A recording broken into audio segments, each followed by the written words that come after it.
నమస్తే friends, welcome to mega minds. నేను Rajasekhar. Please subscribe my YouTube channel. నమస్తే friends. భారత ముస్లిం మహిళల్లో ఒక మాట అంటే వెన్నులో వణుకు పుట్టేది. ఆ మాటే తలాక్. నేడు తలాక్ భారత అత్యున్నత న్యాయస్థానం తలకొరువు పెట్టింది. అయితే మనకన్నా ముందే కొన్ని దేశాలు ఈ తలాక్ వ్యవస్థను రద్దు చేశాయి. ఆ దేశాలేంటో తెలుసుకుందాం. తలాక్ భార్యకు విడాకులు ఇవ్వాలనుకుంటే భర్త అనుసరించే పద్ధతి. ఇందుకోసం అతను 3 సార్లు తలాక్ చెప్పి విడాకులు తీసుకుంటాడు. కుల భార్యాభర్తలు ఇద్దరూ విడిపోవాలని కోరుకుంటే అమలు చేసే విధానం. ఫస్ట్ ఏ నికా, వివాహాన్ని రద్దు చేసుకోవడం. తఫీద్ ఆల్ తలాక్, భార్య స్వయంగా కోరుకునే విడాకులు తీసుకోవడం. ఇలా ముస్లిం సాంప్రదాయంలో 4 పద్ధతులు కలవు విడాకులు తీసుకోవడంలో. అయితే ఎన్నో సంవత్సరాలుగా భారతదేశంలో ఉన్నటువంటి ఈ తలాక్ విధానానికి వ్యతిరేకంగా ఈ మధ్య ముస్లిం మహిళలు హిందూ యువకులను పెళ్లి చేసుకోవడానికి ఇష్టపడుతున్నారు. డెహ్రాడూన్ ప్రాంతంలో, అదేవిధంగా ఉత్తరప్రదేశ్లోని కొన్ని జిల్లాల్లో ముస్లిం మహిళలు హిందూ యువకులని పెళ్లి చేసుకోవడానికి ఇష్టపడుతున్నారు. ట్రిపుల్ తలాక్ నిషేధించిన దేశాలు 19 దేశాలు. మనకన్నా ఎన్నో సంవత్సరాల ముందే ట్రిపుల్ తలాక్ను నిషేధించాయి.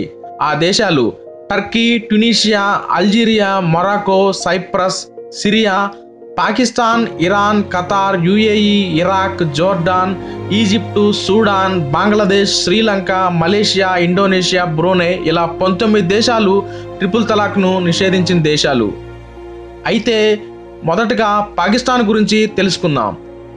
పాకిస్తాన్ దాదాపు 96% ముస్లిం జనాభా ఉన్న పాకిస్తాన్ 1961లోనే ట్రిపుల్ తలాక్ విధానాన్ని నిషేధించింది. భార్యకు విడాకులు ఇవ్వాలనుకునే వ్యక్తి ముందుగా న్యాయమండలి చైర్మన్కు తన భార్యకు లీగల్ నోటీస్ ఇవ్వాల్సి ఉంటుంది. ఆ తర్వాత 90 రోజుల సమయం ఉంటుంది. ఈలోగా కౌన్సిలింగ్ నిర్వహించి కలిపే ప్రయత్నం చేస్తారు. ఇండోనేషియా దాదాపు 90% ముస్లిం జనాభా ఉన్న ఇండోనేషియాలో విడాకుల్ని తలాక్ ద్వారా తీసుకోవడం కుదరదు. ఇండోనేషియా వివాహ నిబంధనల్లో ఆర్టికల్ 19 ప్రకారం విడాకులు కోరుకునే వ్యక్తి కోర్టులో పిటిషన్ దాఖలు చేయాల్సి ఉంటుంది. టర్కీ దాదాపు 99% ముస్లిం జనాభా కలిగిన టర్కీ 1926లోనే స్విస్ పౌరస్మృతిని అంగీకరించింది. కుటుంబ వ్యక్తిగత వ్యవహారాల్లో మత చట్టాలు ప్రమేయం ఇది నిషేధిస్తుంది. దాని ప్రకారం ట్రిపుల్ తలాక్ విధానము రద్దయిపోయింది. ఇరాన్ ట్రిపుల్ తలాక్ చెప్పే విధానానికి దాదాపు 87% ముస్లిం జనాభా ఉన్న ఇరాన్లో 1992లోనే సవరణలు చేశారు. ఈజిప్ట్ తలాక్ విధానానికి సవరణలు చేసిన తొలి దేశం ఈజిప్ట్. 1929లోనే ఈ దేశంలో దీనికి సవరణలు చేశారు. తలాక్కు మధ్య 90 రోజుల వ్యవధి ఉండాలన్న నియమం పెట్టుకున్నారు. ఒకే విడతలో 3 సార్లు తలాక్ చెప్పినా దానిని మొదటి విడత కిందే పరిగణిస్తారు. బంగ్లాదేశ్ దాదాపు 89% ముస్లిం జనాభా కలిగిన బంగ్లాదేశ్లో 3 సార్లు తలాక్ చెప్పే విధానం చెల్లదు. బంగ్లాదేశ్ మన పక్క దేశమైన ఇలాంటి విధానాన్ని ఎప్పుడో రద్దు చేసింది. ట్యునీషియా భర్త ఏకపక్షంగా తలాక్ చెప్పడం ఈ దేశంలో కుదరదు. మత పెద్దలు న్యాయమూర్తులకు కారణం చెప్పాల్సి ఉంటుంది. రాజీకి కొంత గడువు ఇచ్చి తర్వాత కోర్టు మాత్రమే విడాకులు మంజూరు చేస్తుంది. 1956లో ఇలాంటి సవరణలు చేశారు. శ్రీలంక ఈ దేశంలో చేసిన సవరణల ప్రకారం భర్త ముందుగా బంధువులు, స్థానికుల సమక్షంలో సమాచారం ఇవ్వాల్సి ఉంటుంది. ఆ జంట కలిసి ఉండేలా వారంతా ప్రయత్నిస్తారు. అది కుదరని పక్షంలో 30 రోజుల తర్వాత విడాకులు ఇచ్చేందుకు ఈ అవకాశం ఇస్తారు.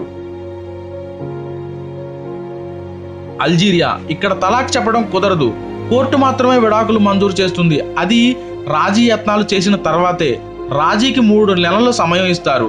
ఇలా 19 దేశాల్లో ఎప్పుడో తలాక్కు తాళం వేశారు. కానీ మన దేశంలో ఎన్నో సంవత్సరాలుగా ముస్లిం మహిళలు ఎన్నో బాధలు అనుభవిస్తూ ఇలా తలాక్కు స్వస్తి చెప్పవలసిందిగా సుప్రీంకోర్టులో కేసు వేసిన కారణంగా నేడు వెలువడిన తీర్పు భారత ముస్లిం మహిళల్లో ఆనందాన్ని, ఉత్సాహాన్ని ఇస్తుంది.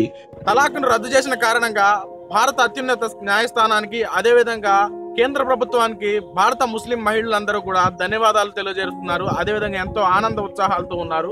ఒక్కసారి ఆ ఆనంద ఉత్సాహాలను చూద్దాం.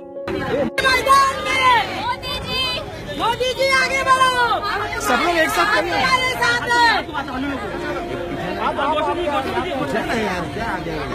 हाँ सब घोषणा दीजिए जोर से। अभी घोषणा दीजिए। थोड़ा पीछे आप लोग पीछे। महिलाओं के सम्मान में मोदी जी